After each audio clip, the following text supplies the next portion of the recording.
আপনারা হয়তো শোনেননি, কিছুদিন আগে দিলীপ ঘোষের একটা কথা, ওই দিলীপ ঘোষের কথা যদি মন দিয়ে শুনতেন তাহলে ওই দিনই আপনি বাজেট সম্পর্কে ক্লিয়ার হয়ে যেতেন।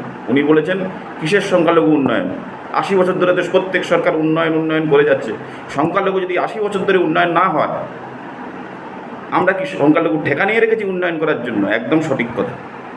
তাছাড়া মমতা সরকার 2011 সালে সরকারে আসার পরে 3 মাসের মধ্যে তিনি বলেছেন সংখ্যালঘুদের পুরো উন্নয়ন আমি করে দিয়েছি, 99% উন্নয়ন আমি করে দিয়েছি, আর 1% যেটা বাকি ছিল বাকি 15 বছর হয়েই গেছে। সুতরাং সংখ্যালঘুকে উন্নয়ন করার আর দরকারও নেই। নমস্কার, আমি চিন্ময়। গত 22 জুন 2026 বিজেপি শাসিত পশ্চিমবঙ্গ সরকার স্বাধীনতার পর একটা সর্বোচ্চ মানের বাজেট, যেটা শুধু বাজেট নয় জনকল্যাণমূলক বাজেট পেশ করেছেন। এতে সব শ্রেণীর মানুষ উপকৃত হয়েছে, কিন্তু কিছু মুসলিম সমাজের কিছু নেতাদের এর একটা প্রতিক্রিয়া আছে। কী সেই প্রতিক্রিয়া? আগে মমতা ব্যানার্জির সরকারের সময় তাদের সংখ্যালঘু উন্নয়নের জন্য যে বাজেট বরাদ্দ ছিল 5,700 কোটি টাকা পার ইয়ার, সেটা বর্তমান সরকার কমিয়ে এনে করেছে 2,100 কোটি টাকা, অর্থাৎ প্রায় 62% কম করে দিয়েছে। মানে এখন দিচ্ছে 38%, বাকি 62% কাট করে দিয়েছে। এতে এদের জ্বালা উঠছে যে আমাদের এখন কি হবে, হায় হায় হায় হায়, আমাদের এত পয়সা কমিয়ে দিয়েছে, করবেটা কি? আরে করবেটা কি? যেই 62% কম করেছে, এই 62% পয়সা তো তোমরা তো চুরি করে তোমাদের পকেটে রাখতে, পার্টি ফান্ডে রাখতে। উন্নয়ন কিছু হয়েছে? আপনারা হয়তো শোনেননি, কিছুদিন আগে দিলীপ ঘোষের একটা কথা, ওই দিলীপ ঘোষের কথা যদি মন দিয়ে শুনতেন তাহলে ওই দিনই আপনি বাজেট সম্পর্কে ক্লিয়ার হয়ে যেতেন। উনি বলেছেন কিসের সংখ্যালঘু উন্নয়ন, 80 বছর ধরে তো প্রত্যেক সরকার উন্নয়ন করে যাচ্ছে, সংখ্যালঘু যদি 80 বছর ধরে উন্নয়ন না হয়, আমরা কি সংখ্যালঘু ঠেকা নিয়ে রেখেছি উন্নয়ন করার জন্য? একদম সঠিক কথা। তাছাড়া মমতা সরকার 2011 সালে সরকারে আসার পরে 3 মাসের মধ্যে তিনি বলেছেন সংখ্যালঘুদের পুরো উন্নয়ন আমি করে দিয়েছি, 99% উন্নয়ন আমি করে দিয়েছি, আর 1% যেটা বাকি ছিল বাকি 15 বছর হয়েই গেছে। সুতরাং সংখ্যালঘুকে উন্নয়ন করার আর দরকারও নেই। শুধু তাই নয়, আরও শুনে রাখুন, উত্তরবঙ্গ মানে আমাদের ফারাক্কার উপর মালদা থেকে শুরু করে পুরো উত্তরবঙ্গের বার্ষিক বাজেট 9,000 কোটি টাকা, আর সংখ্যালঘুদের উন্নয়নের জন্য বাজেট থাকে 5,700 কোটি টাকা, মানে ও 1.5 গুণের থেকে একটু কম। চিন্তা করুন, শুধু সংখ্যালঘু উন্নয়নের জন্য 5,700 কোটি টাকা বরাদ্দ থাকতো, আর উত্তরবঙ্গ উন্নয়নের জন্য প্রত্যেক বছর বরাদ্দ থাকতো মাত্র 9,000 কোটি টাকা। তবুও সংখ্যালঘুদের উন্নয়ন হয়নি। তাহলে পয়সাগুলো গেল কোথায়? শুধু তাই নয়, ওই 5,700 কোটি টাকা তাদের বরাদ্দ থাকা সত্ত্বেও সেও নর্মাল বাজেট মানে জনসাধারণের যে বাজেট, বাকি সংখ্যালঘু উন্নয়ন ছাড়া বাকি যে বাজেট আছে, যেমন কি মিড ডে মিল, হসপিটাল, আপনার আবাস, ছাত্রছাত্রীদের পড়াশুনো, কন্যাশ্রী, অন্নপূর্ণা, লক্ষ্মী ভাণ্ডার, যাই হোক না কেন, এসব এর মধ্যে আবার তারা সেই লাভটা উঠাবে। মানে তাদের 5,700 কোটি টাকা বরাদ্দ থাকা সত্ত্বেও আবার সংখ্যাগুরুদের যে বাজেট আছে তার মধ্যেও নেব। তাহলে তারা এই পয়সাটা করতো কি? সেই হিসাবটা আসছে পরে। তার আগে আমি বলে দিই, এই সরকার আগে যা ছিল আর এখন কি করেছে। মিড ডে মিল আগে আপনার কত ছিল? 6 টাকা 78 পয়সা, সেটা বর্তমানে করেছে 10 টাকা। মিড ডে মিলটা বেশিরভাগ খায় কারা? সাধারণ ঘরের ছেলেমেলে কিংবা গরিব, আদিবাসী, বেশিরভাগ মুসলিম সমাজ, সংখ্যালঘু সমাজের ছেলেমেলে বেশি দরকার। মিড ডে মিলটা দরকার। 80% সংখ্যালঘু এবং আপনার আদিবাসী ফ্যামিলির লোকরাই মিড ডে মিলটার দরকার, তাদের জন্য বরাদ্দ করেছে। কি? হসপিটাল। যেসব গভর্নমেন্ট হসপিটালগুলোতে একটা পেশেন্টের খাবারের জন্য বরাদ্দ থাকতো 56 টাকা 44 পয়সা, সেটাকে প্রায় ডবল করে দিয়েছে 110 টাকা। গভর্নমেন্ট হসপিটালে যায় কে? বড় লোক যায় না, যায় কারা? গরিব লোক এবং সংখ্যালঘুদের বেশিরভাগই তাই। তুমি সেখানেও ভাগ নিচ্ছ, ওকে, সবল। এবার চিন্তা করুন আর কি দিয়েছে এই সরকার। শুধু তাই নয়, সংখ্যালঘুরা কোথায় ভাগ বসাচ্ছে আরও দেখুন।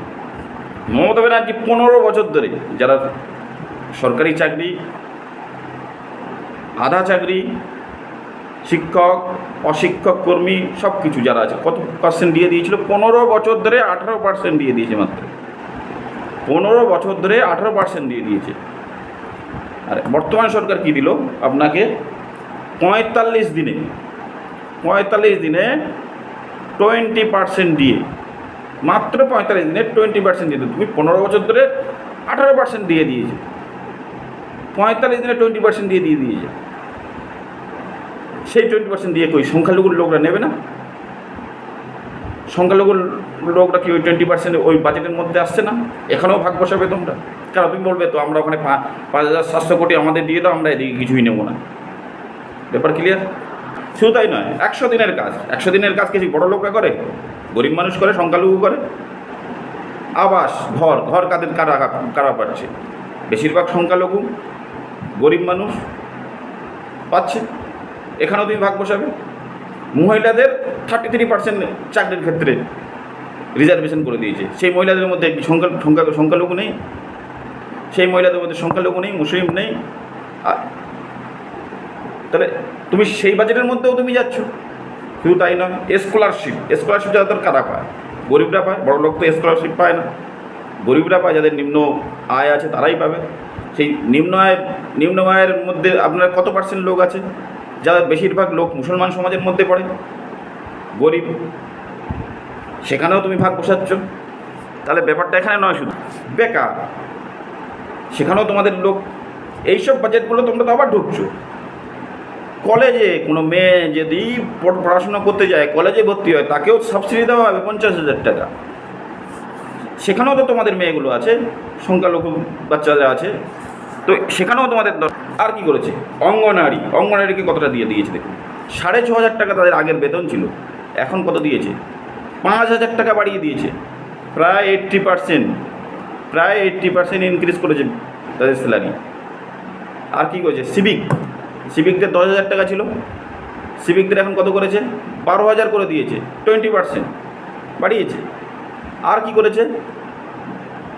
আপনার মিড ডে মিল যারা রান্না করতো, অঙ্গনওয়াড়িতে যারা রান্না করতো, মিড ডে মিলতে যারা রান্না করতো, 1600 টাকা না, অঙ্গনওয়াড়িতে নয়, এটা হচ্ছে আপনার মিড ডে মিলে যারা রান্না করতো 1600 টাকা। 1600 টাকাকে বাড়িয়ে 1,000 টাকা বাড়িয়ে দিয়েছে। কত পার্সেন্ট? 65% বৃদ্ধি। 1600 টাকা আর কত বাড়াবে? 1,000 টাকাই বাড়াবে। শুধু তাই নয়, আর অন্যের বাজেটে তোমাকে কেন দেবে? তোমাকে যদি আলাদা করে দিয়ে দেয়, আর যদি হয় তাহলে অন্যের বাজেটে তুমি যদি নাও, তোমাকে আলাদা করে দেবে কেন? সার্বিক উন্নয়ন হবে, সবাই যা পাবে তুমি পাবে, তোমাকে আলাদা করে দেবে কেন? আর তোমাকে যদি আলাদা করে দেয়, তুমি এখানে কি জন্য ভাগ বসাবে? উন্নয়ন হবে তো সার্বিক হবে, ঠিক আছে? মুসলিম সমাজের এতে প্রতিক্রিয়া খুব। প্রাক্তন সংখ্যালঘু মন্ত্রী গোলাম রব্বানী, আপনার নওশাদ সিদ্দিকী, মোহাম্মদ সেলিম, সিপিএমের একজন এমএলএ জিতে এসছে আপনার ভগবানগোলা থেকে। আবার সিপিএমের আর একজন মুসলমান নেতা আছে, কি নাম ওর, ওই বাটিতে নিয়ে বসে রাস্তায় খায়টায়, কি ওর নাম, বিকাশ ভট্টাচার্য। এইসবদের প্রতিক্রিয়া কি? এরা বলছে এই সরকার মুসলিম বিদ্বেষী, মুসলিমদের বাজেট কম করে দিয়েছে, মুসলিমদের চায় না, মুসলিমদের এরা পুরো মুসলিম বিদ্বেষী বলে, সাম্প্রদায়িক বলে বলছে। আর বলছে কি, এক দেশ, সবার জন্য কানুন সমান, সবার জন্য নিয়ম সমান।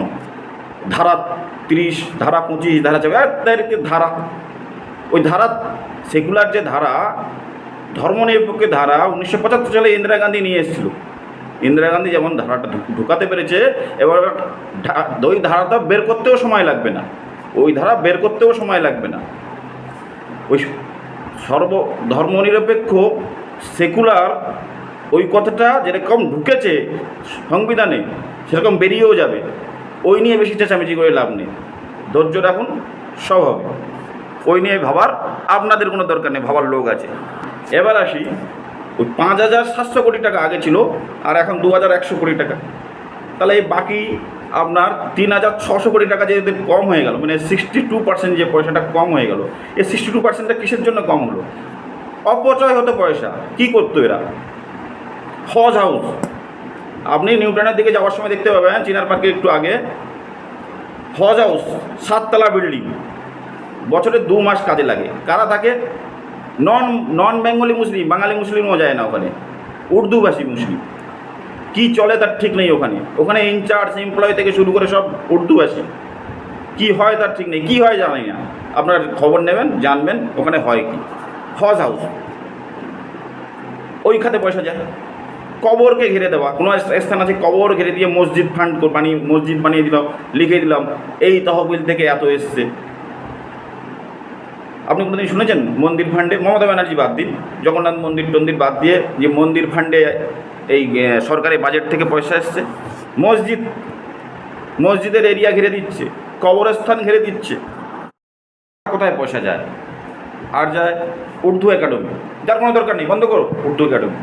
কী কাজে লাগবে আমাদের উর্দু একাডেমি? ওয়েস্ট বেঙ্গলে নিজের ফান্ডের বাজেটের পয়সা দিয়ে উর্দু একাডেমি চালাবো কেন? মাদ্রাসা আলাদা করে চালাবো কেন? এইসবে বাজেটে আমরা খরচ করব কেন? আরও অনেক কিছু আছে, আমি এত ডিটেলস জানি না। ওরা এই বাজেটটা নিয়ে কিসে খরচ করে। সব জায়গায় চুরি আর সব পয়সাগুলো যায় পার্টি ফান্ডে, পার্টির পকেটে। আর সবার মাথায় এইসব যতগুলো জিনিস বললাম, মাদ্রাসা থেকে শুরু করে, উর্দু একাডেমি থেকে শুরু করে, হজ বিল্ডিং থেকে শুরু করে, আপনার যত কিছু আছে ওদের সব কিছু মাথায় চোর বসে আছে। সব নিজের পকেট বাড়ি করো, কমিশন রেখে বাকিটা পার্টি ফান্ডে অভিষেকের বাড়ি পাঠিয়ে দাও। তা এই মাদ্রাসাকে আলাদাভাবে রাখার কী দরকার? যেরকম পশ্চিমবঙ্গ মধ্যশিক্ষা পর্ষদের আমাদের সেকেন্ডারি বোর্ড আছে, হায়ার সেকেন্ডারি বোর্ড আছে, প্রাইমারি বোর্ড আছে, এরকম মাদ্রাসা থাকুক। আমি বলছি না স্কুল উঠে দেয়, মাদ্রাসা থাকুক, কিন্তু ওকে ওয়েস্ট বেঙ্গল এডুকেশন বোর্ডের মাধ্যমে আনতে হবে। একই সিলেবাস, একই প্রশ্নপত্র হবে, সব রকম একই। স্কুল সার্ভিস কমিশন থেকে সিলেকশন হবে, টিচার সব জায়গায় যাবে। হচ্ছে বর্তমানে, এর আগে হতো না। এর আগে এরা দাবি করেছিল আমাদের মাদ্রাসাতে আমাদের সিলেকশন আমরা করব, কিন্তু হয়নি। কারণ কি? রামকৃষ্ণ মিশন তার সিলেকশন করে, জৈন ধর্মের বাকি আরও বাকি ধর্মের যত আপনার স্কুলগুলো আছে তারা নিজেরা সিলেকশন করে। তাই এরা বলছিল আমরাও আমারটা করবো, কিন্তু করতে গেলে কী হবে? সিপিএমের সময় কী করেছিল? সব নিজের বাড়ির লোক সারে মাদ্রাসাতে ঢুকিয়ে রেখেছে। আমি, আমার বউ, আমার কাকা, আমার মেয়ে সব মাদ্রাসার টিচার হয়ে বসে আছে। ওটা বন্ধ হয়ে গেছে, এখন নেই। এখন স্কুল সার্ভিস কমিশন থেকে যায়। হোক, পড়াশোনার সুবিধা থাক, স্কুল বন্ধ করার আমি পক্ষপাতিত্ব নয়, কিন্তু এটাকে ওয়েস্ট বেঙ্গল এডুকেশন বোর্ডের আন্ডারে আনতে হবে। যেরকম primary board, secondary board, higher secondary board আছে, এরকম মাদ্রাসা বোর্ডও থাকুক। সব কিছু আমাদের বোর্ড থেকেই ওগুলোকে পর্যবেক্ষণ করা হোক, তাহলে উল্টোপাল্টা কিছু হবে না। সিলেবাস এরা ডিক্লেয়ার করবে, কী সিলেবাস হবে, কী প্রশ্নপত্র হবে, পরীক্ষা এদের যেরকম আপনাদের ইনস্ট্রাকশন হবে এই হিসাবে চলবে। একেবারে বন্ধ করতে বলছি না। তো মূল ব্যাপারটা সংখ্যালঘুদের এই উস্কানো, সংখ্যালঘুদের যে উস্কোচ্ছে এরা, এই উস্কানের আমি সংখ্যালঘুদের কাছে রিকোয়েস্ট করব, আপনারা এদের উস্কানিতে একদম মাতবেন না। কারণ এই প্রথমবার ওয়েস্ট বেঙ্গল সরকার মুসলমানদের তাদের মূল স্রোতে ফিরিয়ে আনার বাজেট ঘোষণা করেছে। আপনাদের এটা বুঝতে হবে, আপনাদেরকে মূল স্রোতে ফিরিয়ে আনার বাজেট ঘোষণা করেছে আপনাদেরকে।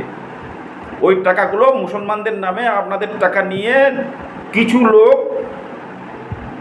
তাদের অপচয় করতে নিজের কাছে পয়সা রেখে নিজে কুক্ষিগত হয়েছে। আপনাদের উন্নয়ন করেনি এরা। এর আগের সরকার কোনো দিন আপনাদের উন্নয়ন করেনি, নিজেরাই উন্নয়ন করেছে। ব্যাস, প্রকৃত উন্নয়নের জন্য আপনাদের যতটুকু দরকার এই 2,100 কোটি টাকা তাই দেওয়া হয়েছে। বাকিটা ওদের পকেটে যেত, সেই পয়সাটা শুধু দেওয়া হয়নি। আমি এইটুকু বলতে যাচ্ছি, আপনাদের উন্নয়নের যতটা দরকার ততটা।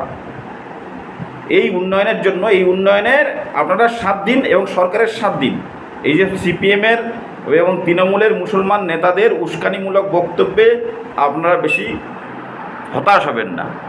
বিশ্বাস রাখুন, সরকারের পাশে থাকুন, সরকারকে ভুল বুঝবেন না। সরকার নিশ্চয়ই আপনাদের ভালো কিছু করবে। ধন্যবাদ। জয় হিন্দ, জয় ভারত।